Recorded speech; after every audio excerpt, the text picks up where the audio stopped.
So we're at the Occultist on our Sorceress with a two-handed sword, a weapon that the Sorceress cannot use. We're being offered damage to affected by shadow damage over time enemies, a specific Necromancer affix that rolls on two-handed swords. Now, you'll notice the stat that we're replacing is also damage while berserking, a Barbarian specific affix that rolls on two-handed swords.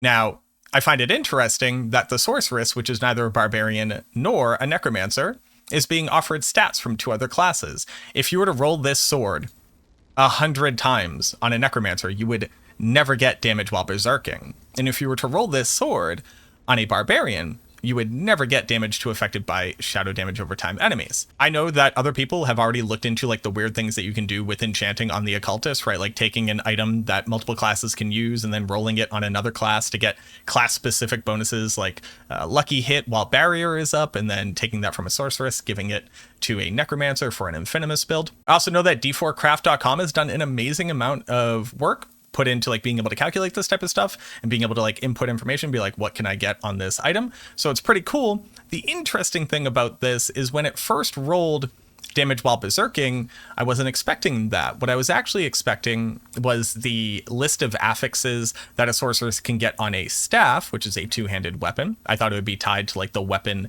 type or, you know, the genre or the category of weapon in some way. I wasn't expecting Barbarian and Necromancer stats by rolling this. Instead, I was trying to get damage to chilled targets because the Necromancer kind of has this like cold sub-theme to it, and I thought there might be an interesting way to be able to cheat out those affixes onto gear for better scaling using Penitent Greaves and stuff like that. But now that I'm looking at this two-handed sword with my damage while berserking being offered damage to affected by shadow damage over time enemies, largely, I think what is ultimately happening here is that there is a list of affixes that a two-handed sword can get, and then when a character goes to enchant, it will just use that tag of that character to check what stats that character can get. Since the Sorceress has 0 Z stats that it can get on a two-handed sword because it can't typically drop two-handed swords and it can't roll two-handed swords, it's instead just looking at the entire list. So if you were looking for a way to get the entire list of stats as opposed to having a restricted set of stats on items your character can't equip, this is a way of doing it. I don't know that it has any applications or like use cases or any benefit, but it's kind of interesting. Also, the funny thing that's happened is now that I've put damage while berserking on this weapon, every time that I've been re-rolling it, very often I've been getting double of the same stats. So here was double of damage to affected by shadow damage. I keep getting double to core skill damage as well. Obviously that can happen. That already happens in enchanting. It's just happening at such a high frequency here. I think that's kind of weird. Maybe when it goes to find a stat that like that class can never have on its gear, it's like replicating it or something. I don't know. That's all conjecture. Obviously that could be absolutely nothing, and it's just a weird happenstance. But this is a kind of interesting thing that happens when I went to the Enchanter and tried to mess around and get a stat I shouldn't be able to get. So coming out of the weirdness with the Enchanter, we wanted to sit down and take a look at what are the other stats in this game that you can roll on another character and then bring over to your character. And I just kind of started going through every single stat that exists in the game, just going through the max roll planner, opening up a different class, opening up an item, and going what affixes are available.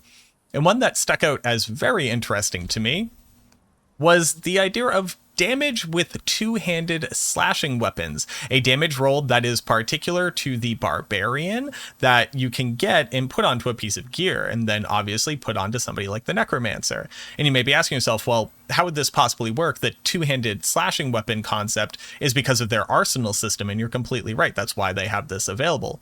But a two-handed sword is a two-handed slashing weapon regardless of the character that you put it on. And it turns out if you get a member of your chat who's willing to strip down to absolutely no gear and sit here while you do 20s of damage to them, you get enough data points and you realize that this completely works. If you put this on, I am gaining 14% additional damage.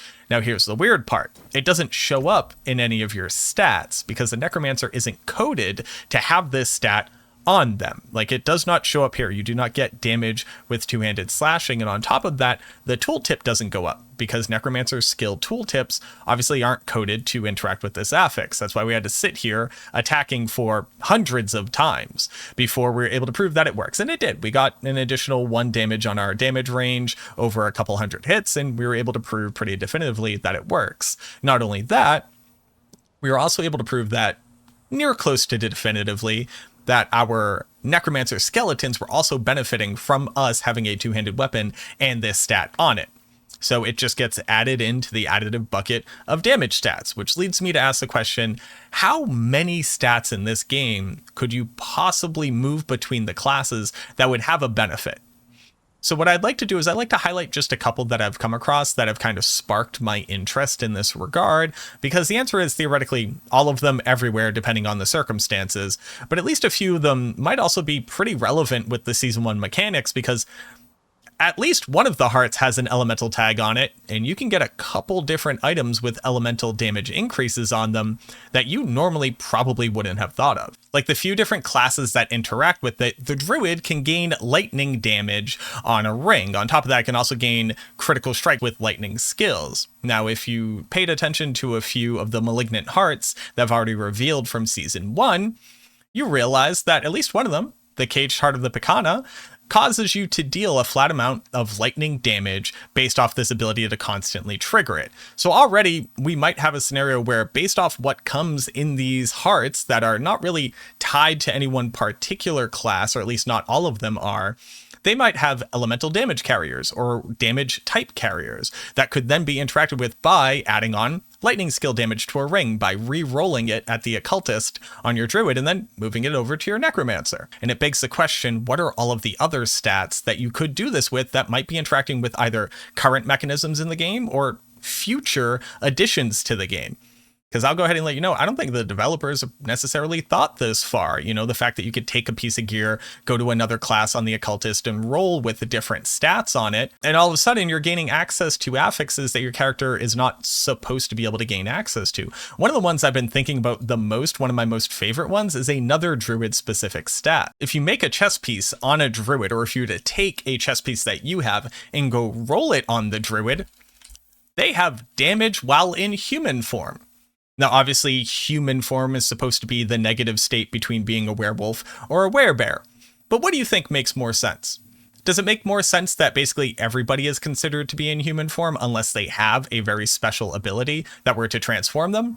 Or do you think only the druid was ever coded to specifically be able to swap between human form and non-human form for the purposes of this affix? Now, I don't have one in the game yet, and I'm definitely going to go try it, but this is one of the things that I'm thinking about. What if every character is technically in human form and can now roll an additional damage stat on their chess piece if they're going to make like the ultimate speed farming setup for their character, where you don't need more defensive stats on your gear. All you really care about is pure damage, resource generation, and movement speed. So obviously I'm going to go through and make an exhaustive list of every single stat that I want to test, but these were just like the small ones that I came across very quickly, because I'm looking specifically at the Necromancer, but you may be able to find stats that are more interesting or valuable to you in your class that they can't normally get access to. One of the first ones that kind of struck me as an interesting choice would be getting a high strength roll on a two-handed weapon with the Barbarian. You might go, well, why do you care about strength? Strength relates to armor. It gives you additional flat armor. And on something like a Bloodlance Necromancer, where the only stats that you care about on your weapon are overpower, willpower, and intelligence, there aren't any other valuable damage stats to put onto a two-hander if you're using that on that build. But you could go get a high strength roll on your piece of gear, and now your weapon just has more survivability on your super tanky Bloodlance build. Barbarians can also gain physical damage over time, and this one was a little bit of a head scratcher. There really isn't physical damage over time skills on the Necromancer, right? Well, technically there is one. Bone Storm very specifically deals physical damage over 10 seconds.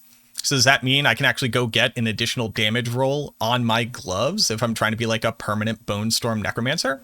Maybe. I'll have to test it, obviously. It's hard to go get these specific rolls, but this just keeps getting like deeper and deeper and deeper in what these different affixes could potentially buff in certain builds to kind of bring them over the edge, where before maybe they were just kind of like okay, or just kind of memey or niche. Obviously, Bone Storm's phenomenal. I'm just using it as an example, but maybe getting enough of these different types of unintuitive stats onto enough pieces of gear for your character could really change the overall effectiveness of a build, especially considering these Malignant Hearts in Season 1 are going to be ridiculous. Like, their abilities are going to be off the wall. They're supposed to be as powerful as aspects, but also used on the majority of classes. So I'm positive there are going to be some pretty interesting interactions if you're willing to go to the enchanter and mess around with some of these stats. The most well-known of these interactions, or at least the one that I saw gain the most popularity, was gaining lucky hit chance while you have barrier, re-rolling an amulet on the sorceress, and then bringing it over to the infamous Necromancer to get that very small little additional bonus amount of lucky hit. Who's to say that this might not be the meta if enough of these malignant hearts also have lucky hit abilities on them that you're looking to proc,